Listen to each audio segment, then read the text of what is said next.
करने जी के हाँ, लिए। हाँ जी मैं अब ठीक। अगली वेबिनार शुरू कर रहा हूँ। जी जी, बहुत बहुत आभार आपका।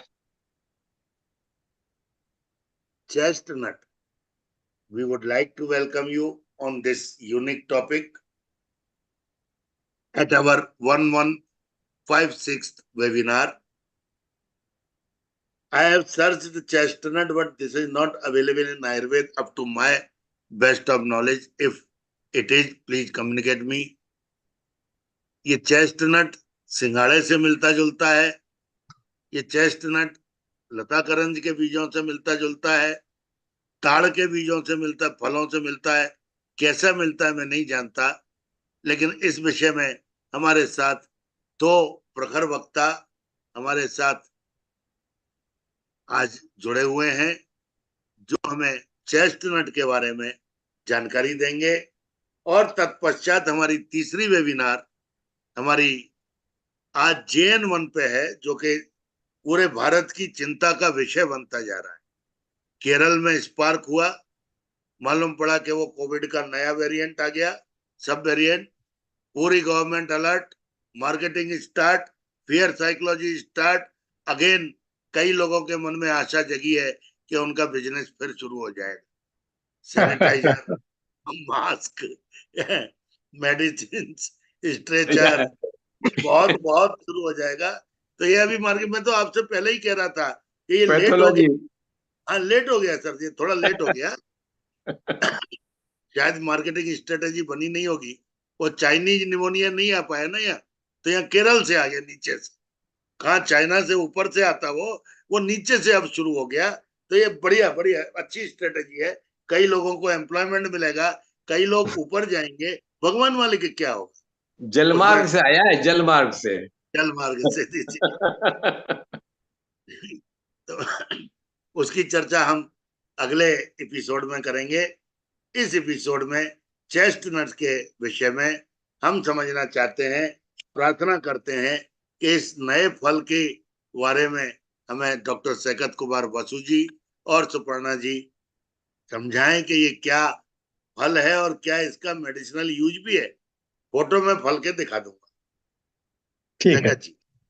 अच्छा, thank you Sharma ji. Before मैं ये स्टार्ट करता हूँ, क्योंकि ये थोड़ा रिलेटेड टॉपिक है मेरे और प्रोफेसर सुपर्णा सन्याल मुखर्जी के लिए, तो मैं क्या करने वाला हूँ, ये चेस्टनट जो हम यूज करते हैं ना, ये टर्म, ये बड़ा लूज टर्म है।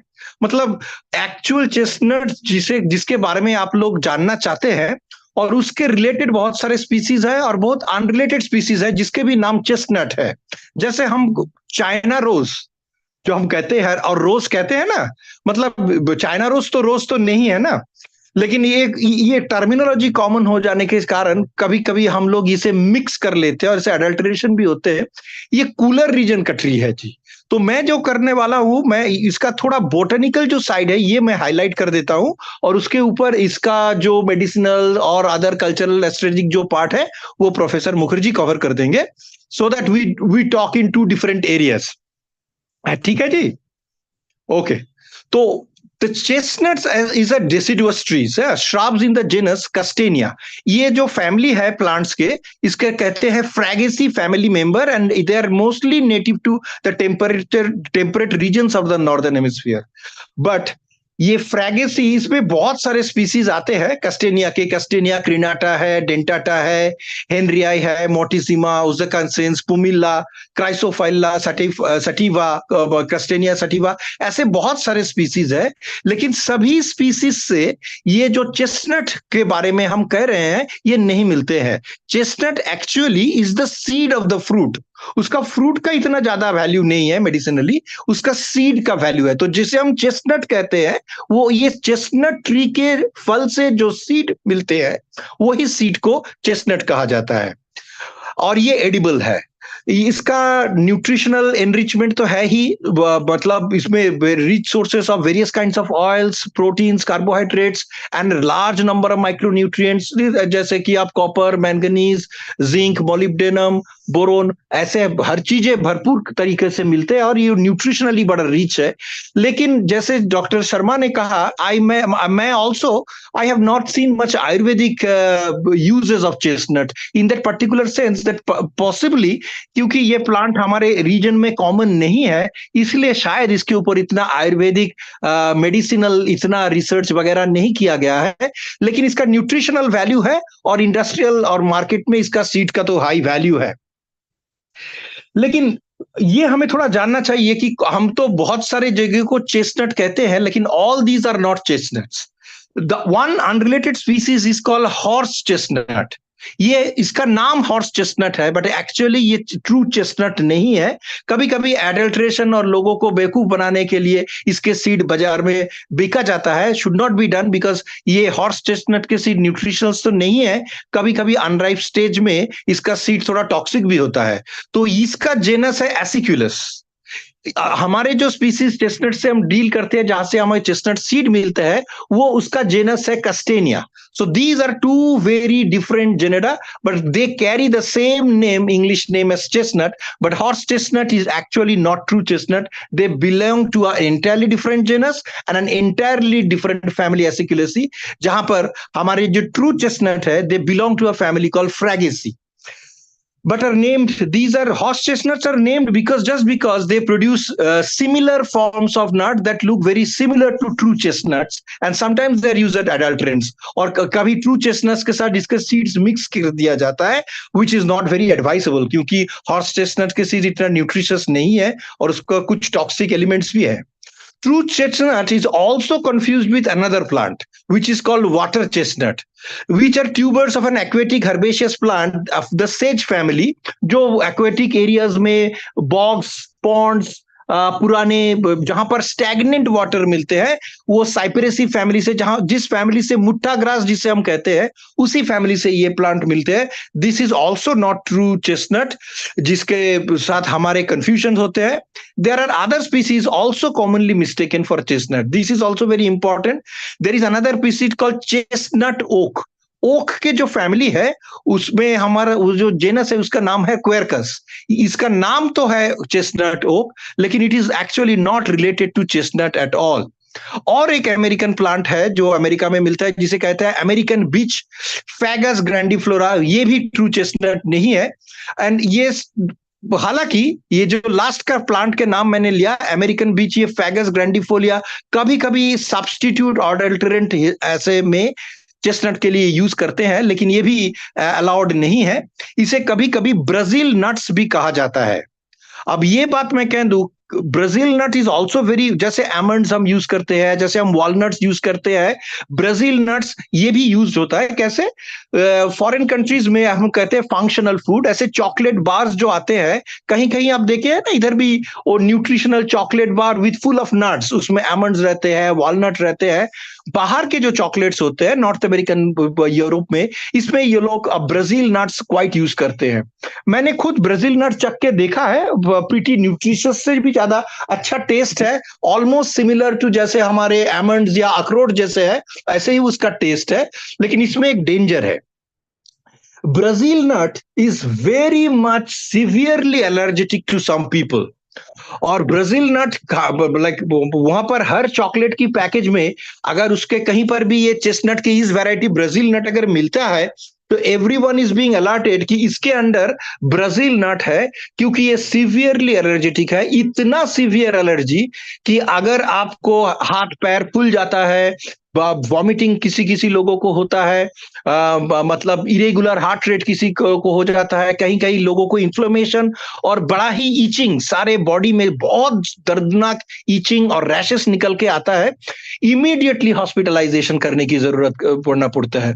कहा जाता है कि कुछ कुछ बंदों में ऐसा एक जीन है, मतलब एक एंजाइम का डेफिशिएंसी है, जो इसका जीन में म्यूटेशन के कारण आते हैं। कुछ कुछ ह्यूमंस में वो मिलते हैं। अगर उसमें म्यूटेशन है आपके और आप एलर्जेटिक टू ब्राजील नट है, तो ये आपके लिए बड़ा डिवास्टेटिंग है, क्योंकि ये आपके जानलेवा हो सकता है। तो इसीलिए Brazil nuts is very tasty, very beautiful, but some people who have allergy, for them it is very very dangerous. चलिए थोड़ा और क्या स्पीसीज क्या क्या है इसके अंदर। ये फैमिली फ्रैगेसी के अंदर चेस्टनट के 4 स्पीसीज होते हैं, और इसके अंदर हम कुछ ओक ट्रीज और बीच ट्रीज को भी यूज करते हैं, जो हमारे कुछ हिमालयन एरियाज में मिलते हैं, लेकिन उसके स्पीसीज डिफरेंट है। जैसे quality of chestnut northern hemisphere में मिलते हैं, हमारे हिमालयन बेल्ट में ऐसे अच्छे क्वालिटी के चेस्टनट नहीं होते हैं। डिफरेंट स्पीसीज है, उसका टेस्ट डिफरेंट है, और इसके जैसा न्यूट्रिशियस भी नहीं है, और उसके जैसा उसका मार्केट वैल्यू भी नहीं है। This is also very environment in to temperature. ये यूरोप के एरियाज में या आपके कोल्डर रीजन्स ऑफ कनाडा और अमेरिका के नॉर्दर्न अमेरिका जहां वो जो टेम्परेचर कम होता है वहां मिलता है। सदर्न अमेरिका यूनाइटेड स्टेट्स जहां टेम्परेचर हाई है, जैसे लाइक टेक्सास, एरिजोना, फ्लोरिडा, ये सब जगह में ये सब नहीं मिलते हैं, क्योंकि उसका टेम्परेचर हमारे इंडिया की जैसा एक प्रीटी हाई टेम्परेचर उधर होता है समर में। तो ये थोड़ा वो हिमालयन जैसा टेम्परेचर जहां पर मिलता है, ये अच्छी तरह से ग्रो करता है। And the 4 most common species that are usually commercially very useful are the European chestnut, Chinese chestnut, Japanese chestnut and American chestnut.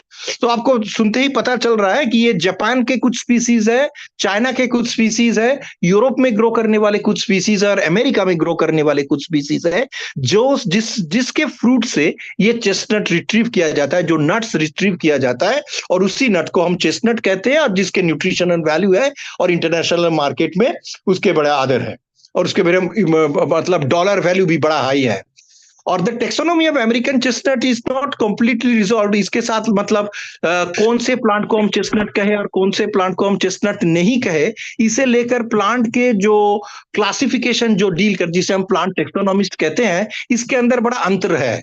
मतलब ये जो रिसर्चर इसने कहा है कि इसे हम चेस्टनट कह सकते हैं, कुछ अदर जो यूरोपियंस है वो कहते हैं इसे हम लोग चेस्टनट कह सकते हैं, और कुछ अदर जो चाइनीज जापानीज है उसमें भी ये थोड़ा अंतर है कि ये चेस्टनट है और ये चेस्टनट ट्रू चेस्टनट नहीं है।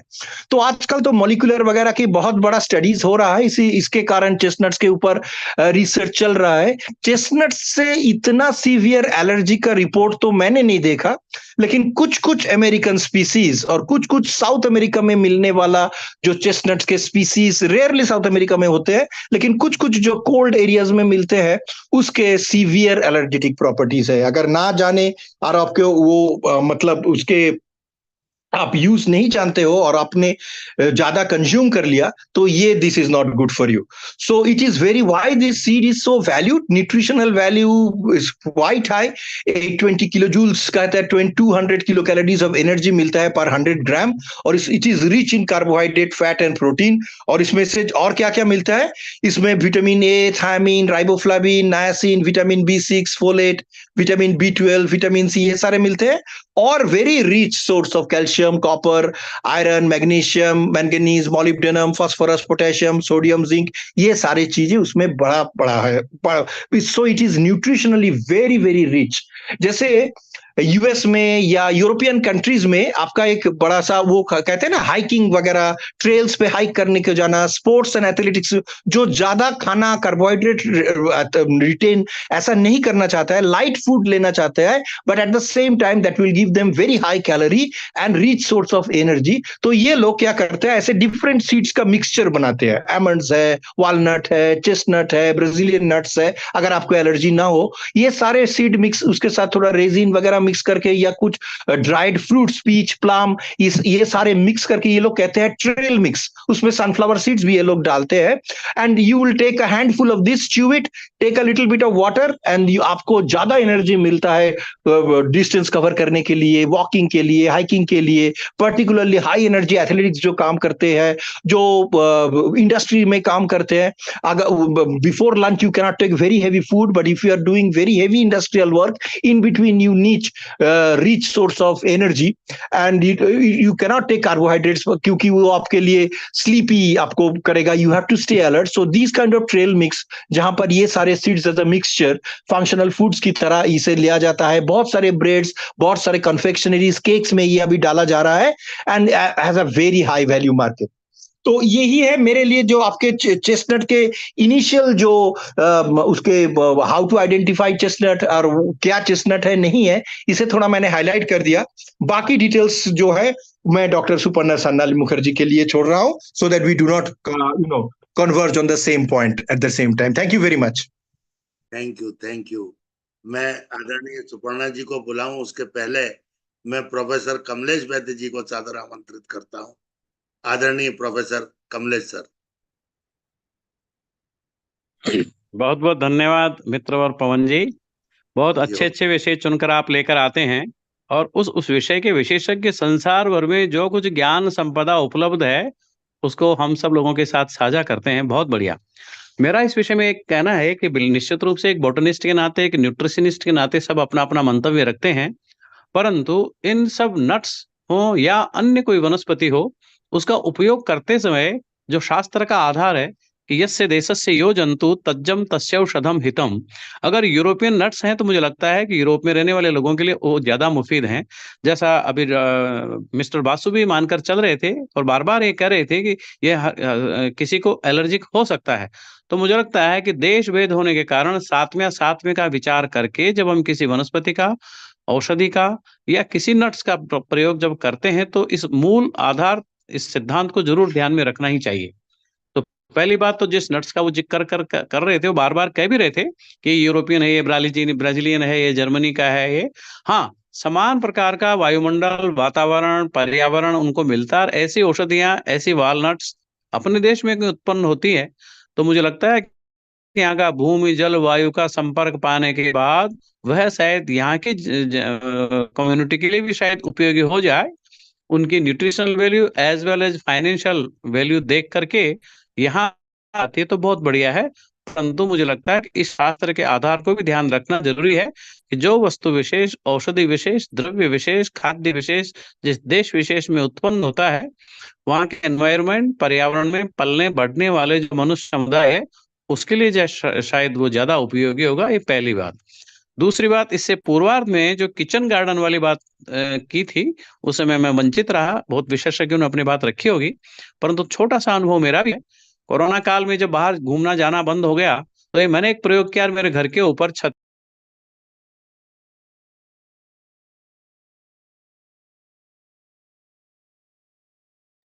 क्या होगा? आवाज बंद हो गई है, सिग्नल प्रॉब्लम में लगता है कुछ। आया आया, वो कोई फोन आ गया होगा। वो कह भी रहा था, मैंने उनसे फोन पर बात किया, ये कहने लगे कि हम आ गए थे लेकिन वो सिग्नल वीक हो रहा तो बार बार कट रहा था। स्वागत है सर, स्वागत है, दोबारा स्वागत है आदरणीय कमलेश सर। आदरणीय कमलेश सर, प्लीज अनम्यूट। आप म्यूट हैं।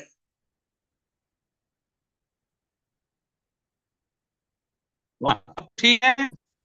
हाँ, अब स्वागत है, आ रही है, आ स्वागत रही है, कुछ जगह बदली है मैंने। आ रही है? आ रही है, आ रही है। हेलो। है। आ गई आवाज, आ रही है, आ रही तो है। प्रयोग मेरा सफल प्रयोग रहा है और घर की उपयोगिता आवश्यकता के अनुरूप जैसी सब्जियां चाहिए घर पर उगा रहा हूँ। उसमें प्राय आजकल जो ये एग्रीकल्चर, जो एग्रोनॉमिस्ट है, इनका परामर्श लेकर के घर की छत के ऊपर 10 बाई 4 के ऐसे 10 बाई 4 के 4 बैग लगा करके हर सीजनल वेजिटेबल्स जो मेरे यहाँ सामान्य उगते हैं उनको उन बैग मैंने, और वो नहीं मेरे पास लेकिन उसका पुराना एक वीडियो में शेयर।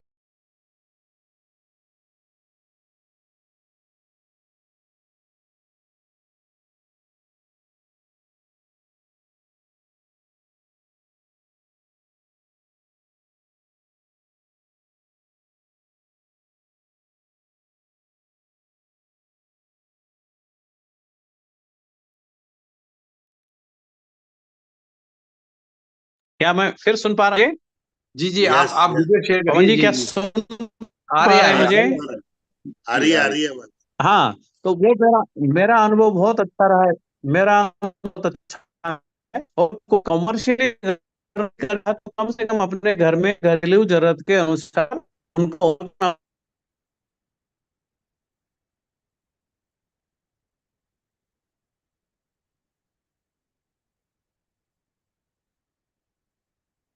सर की लाइन बार बार डिस्कनेक्ट हो जा हाँ रही है। लगता है कहीं मतलब रिमोट में है, कहाँ है आवाज। नीचे है, इसी बिल्डिंग के नीचे है, मैं ऊपर हूँ। आप म्यूट है। नमस्कार सर। मैंने कहा खुले में आ जाइए, खुले में पवन जी के साथ ही आ जाइए थोड़ा आया सा फिर। आया आगे आपकी आवाज आती जाती है। आगे आया हूँ, खुले में आया हूँ। अब आ रही क्या? हाँ आगे आगे कुछ कंटिन्यू। फर्क पड़ा क्या? जी चालू अब तो रखिए, मैं चालू रखिए। अब तो मैं बेघर भी हो गया, घर से बाहर आ गया। नहीं, तो ये ठंडक जो से मेरा बचे, अनुभव रहा है ठंडक से बचे रहिए। हाँ, तो मेरा जो अनुभव रहा है वो अनुभव अच्छा रहा इस नाते कि हम अपनी आवश्यकता के अनुरूप ऐसे काम लेते हैं, सब्जियां, शाक इत्यादि, उनका उत्पादन बड़ी सहजता से, और उससे वो सब्जियों को प्राप्त होती होती हैं। उनकी सेवा शुश्रूषा के कारण उनसे जो होने वाला संवाद है वो मेरे लिए बड़ा स्वास्थ्यवर्धक होता है। खाने से पहले ही उसके अंकुरण से लेकर पुष्पित पल्लवित होने तक जो कुछ आनंद मन में आता है, एक संतोष आता है, वह अवर्णनीय है। इसलिए मुझे लगता है कि यह अनुभव सबको लेना चाहिए। जिसके पास जैसा स्थान उपलब्ध हो उसके अनुरूप स्थान स्थान पर हम इस प्रकार निश्चित रूप से हम सब के लिए लाभदायक रहता है, अपने परिवार के स्वास्थ्य के लिए उत्तम रहता है। तो जहां जैसी सुविधा हो, इसमें थोड़ा बहुत परामर्श कोई चाहेगा तो मेरा अनुभव मैं भी साझा कर लूंगा।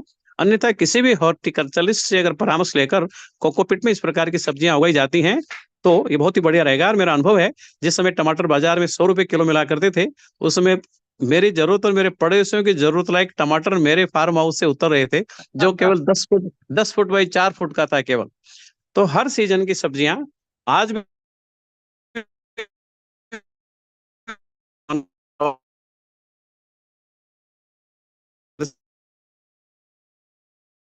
टमाटर, बैंगन और मिर्च ये सब लगी हुई है। और मैंने जैसे कहा कि उनका खाने का स्वाद तो अपने स्थान पर महत्व रखता ही है, उनको पालने का जो स्वाद है वह भी बड़ा आनंद देने वाला होता है।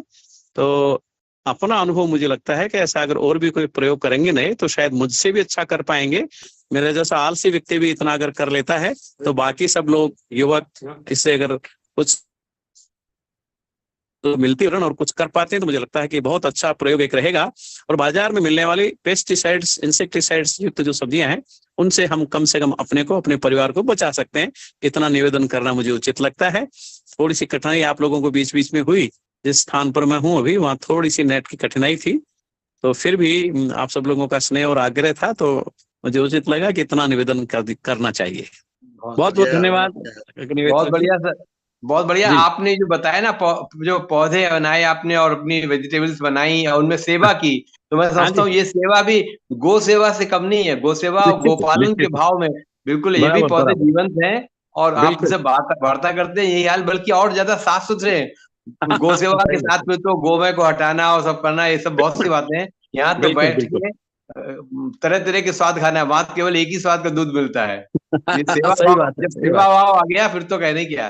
जी जीवंत जी बहुत जी। बहुत आपका आभार। आप वीडियो भेज दीजिएगा, हम लोग कहीं भी चला लेंगे मैं उसको। मैं भेजता हूँ, उसको भेजता हूँ जी, आपको। उसमें आपकी जी जी कमेंट्री भी है साथ में, हमने ये देखा, जी। बहुत बड़ा अट्रैक्टिव है उसकी आपकी कमेंट्री। आपने पूरा गाइड करते हुए बताया है कि कहाँ अच्छा पर क्या अच्छा अच्छा, उगा हाँ रहे मैं हैं। वो वीडियो भेजता हूँ आप लोगों को। जी जी, स्वागत स्वागत। अच्छी बात धन्यवाद। है। नमस्कार। Thank you sir, thank you very much. जुड़िएगा। मैं अब डॉक्टर सुपर्णा सान्याल मुखर्जी जी को सादर आमंत्रित करता हूँ।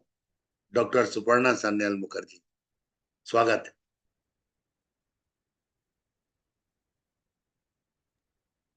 जय हो। Thank you very much. Thanks to all. I convey my best regards and gratitude to the all dignitaries to give me again such opportunity to share my views on the chestnut. Chestnut is a nut which is the very indigenous at the same time. It is the very 2000 to 4000 years old, which has been the scientific name is the chestnut is Trapa bisnopia. So, butter chestnut and the land chestnut. In that case, it has been found out that in India, especially the Hindi term which is using the Singhara. In Hindi, it is used, and in Bangladesh, it is called the panifal. So, this chestnut in India, which is cultivating and which is formed in the Himalayan region, like Jammu Kashmir and the Uttarakhand, then Uttar Pradesh, few parts of the Uttar Pradesh. The foothills of the Himalayas, it has been very famous, this chestnut. It is full of vitamin C. Then it has longevity. It has is very all are not very edible, but there are few species which is edible. Especially the sweet chestnut is edible, and other chestnut like this, you know. Sweet chestnut is edible, and the water chestnut is not edible. So in that case, we can see that, that there is a spiritual meaning of chestnut, which is the especially the indigenous people, those who uses the spiritual value of the chestnut. These chestnut are the symbol of perseverance, symbol of fortitude, and the endurance. So in that case, what they used to do, the formerly in American, those who uses the chestnut, this European, they uses the chestnut. There was a lake called Chestnut. I'm telling just a story. It's not the story, but it is a fact. In the Chestnut Lake, there is a dream woman who used to go, especially the tribe Lepani, those who used to go to the Chestnut Lake. And once when they are taking their bath, so the sharp gem which has been get into their feet, and the blood was coming. So this Lenape tribe, they have come out from the water, and they given the and there was a chestnut trees was there. And I'm telling the 16th century, the British colonial time, the William Penn has given the name of the chestnuts, and the Lenape tribe has given the they are sacrificed this chestnut because of the sacrification of the the blood. So they are giving the name to the two tribes, which is known as the Mansi and Unami. This Mansi and Unami, they have started the 150 days starvation to get the chestnut. If they are, they can, recover the lady who has the cut in the feet. So after getting 150 days, this spiritualism, then the spiritual point of view and the spiritual senses, that means that the preservation, restoration has been returned to those tribes, those who are the Mansi and Unami. And that time, from that time, so it has come to the very important, because those chestnut, they have taken the oath that if the chestnut giving the life again, then they can worship this chestnut. They can worship the chestnut trees. That's why it has in Christmas we can find out that the chestnut is uses of chestnut. This chestnut is, in some cases in Arabian word, it's called the cashnut. Cashnut, that means in Arabic terms, they also worshipping this chestnut in their formation, because those indigenous who are living in the Arabic side, they are very fond of this chestnut. They have the religious belief on this chestnut and the power of chestnut, because when they are praying and they can, connection with the supernatural power, they offer the chestnut. So this chestnut are symbol of the symbol of spiritual motivation, symbol of positivism, symbol of good health, symbol of origination, because the whatever the nuts are getting the old age, but old time, so they have the many times and the many preservance activities, at the same time, the more oxygenation and the more positivism, more health status orientation, development of the health status, so they can fight the health hazard for this chestnut on depending upon this chestnut. And the roasted chestnut is very common and very popular in the European side, then the American side, and then the East Asian. They are using the roasted chestnut. In Christmas also, we have found it out. The chestnut is very important, and they are offering the chestnut to the people, those who are invited in their community. So community development system, chestnut is very important, and chestnut can develop the commune system, because chestnut is not developed in a particular region. It has a conglomerated area they cover.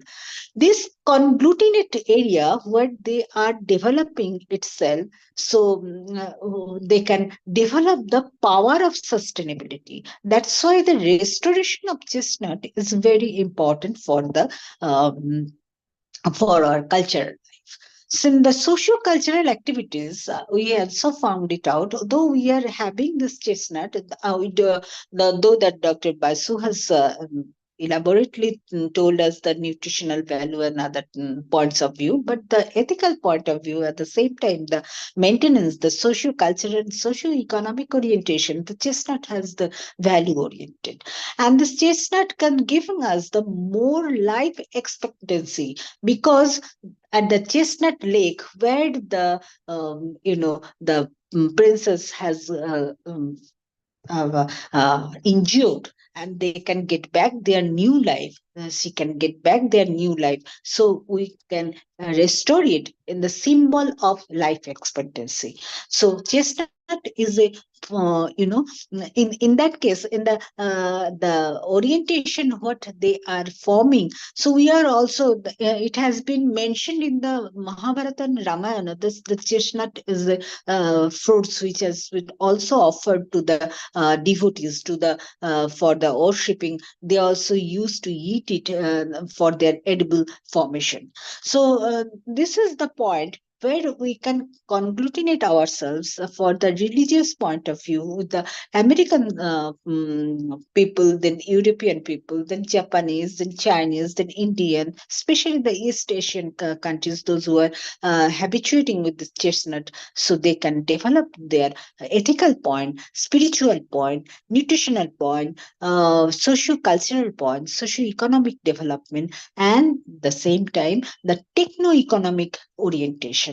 So chestnut is very important, and chestnut also have the potentiality, enormous food potentiality with the other edible foods. And the similar way, it's also called this the chimkapin. Chimkapin is fundamental to the European Americans. They are getting it, the Europeans, then Americans, then North Americans, then South American, then East Africa, then East Asian countries. These are making this chestnut for the longevity, for the life expectancy, and the good health. At the same time, detoxification.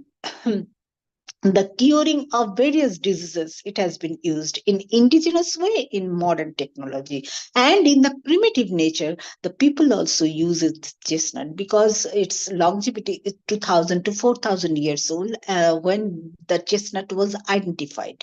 And the chestnut giving back the life, then it is the symbol of life expectancy. At the same time, the preservation, restoration of energy, restoration of soul. I have seen one tribal village. I visited one tribal village, that is the Gond Maria. Gond Maria, those who are living in the MP, and that village name is Akabera. They are using the black magic. When they are using the black magic, and those who are performing in the black magic, I recall that they are using the fruits That means few fruits they were offering with the banana, with the one coin, at the same time some rice. So they are throwing out some fruits. That was the chestnut, because in the colloquial term they were using it, because the soul can rejuvenate. The soul can develop. We can get the soul again. So this soul is a very ancient process, because we know the Shankaracharya get rejuvenated. He can transfer its soul from the other sources. So this process is also practicing over there, and this chestnut was the symbolizing for this rejuvenation of the new soul. That's why I hope it is reincarnation, because we have seen in the rejuvenation, in the resurrection, especially the Jesus Christ version. That's why they also use the chestnut at the Christmas time, because we can get the benefit of life, we can get the health, we can get the resurrection, we can get the rebirth, we can get the reorientation, because everything is getting the positivism.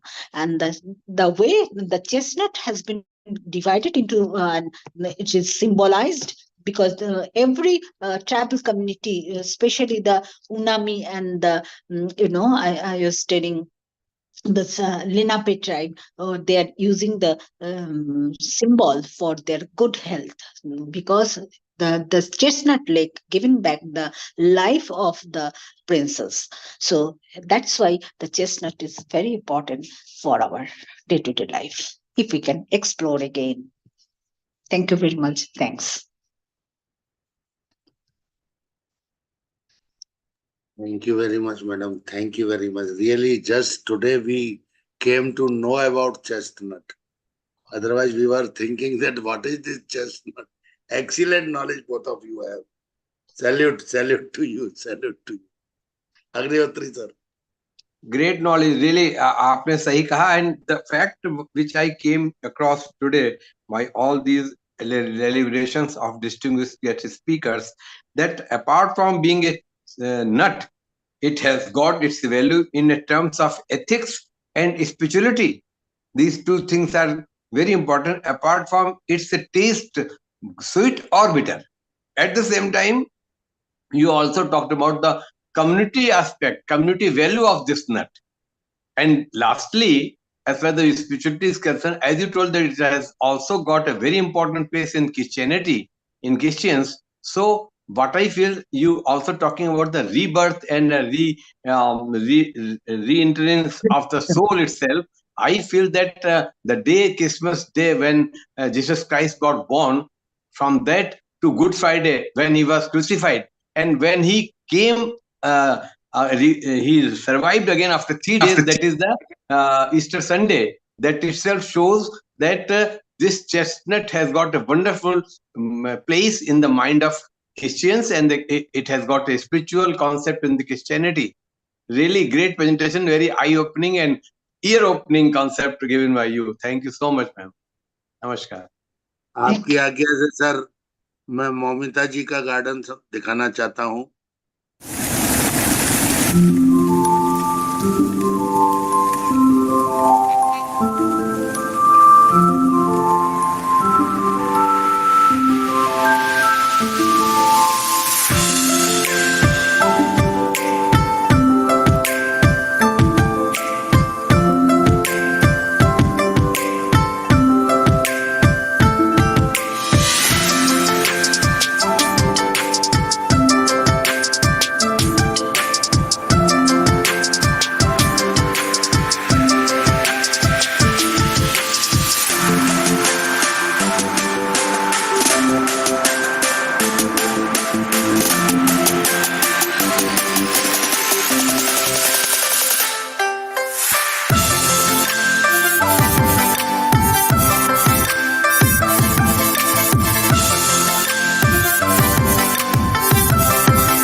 वाह वाह वाह वाह, name plates नहीं लगाई आपने, कौन कौन से प्लांट का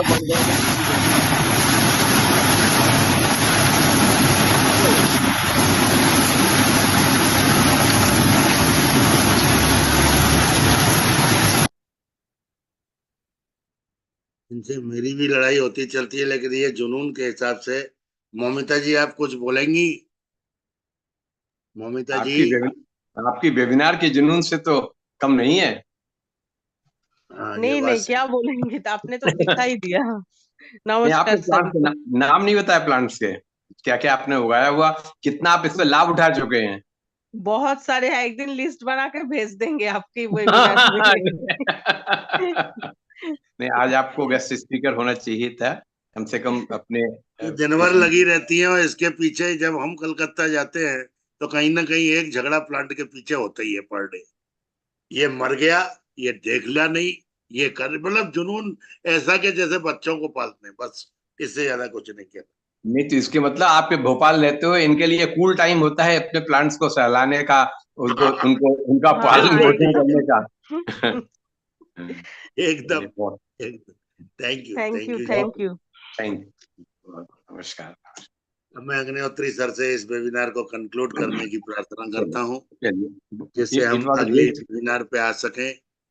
it was great session based Nishant ji on the है ना? Chestnut information. हम भारतीय लोगों के बीच में अभी चेस्टनट सिर्फ हम सिंघाड़े को जानते समझते थे, और बड़ा अच्छा है, खाद्यान्न है, जो हमारे नवरात्र में या किसी भी व्रत उपवास में जब अन्न नहीं लेना होता है, तब उसके पाउडर फॉर्म में उसकी लपसी, उसकी केक बना के, पतली पतली उसकी बर्फी बना के, कैसे भी करते हैं, पुड़ी भी बना लेते हैं, उसकी तल लेते हैं।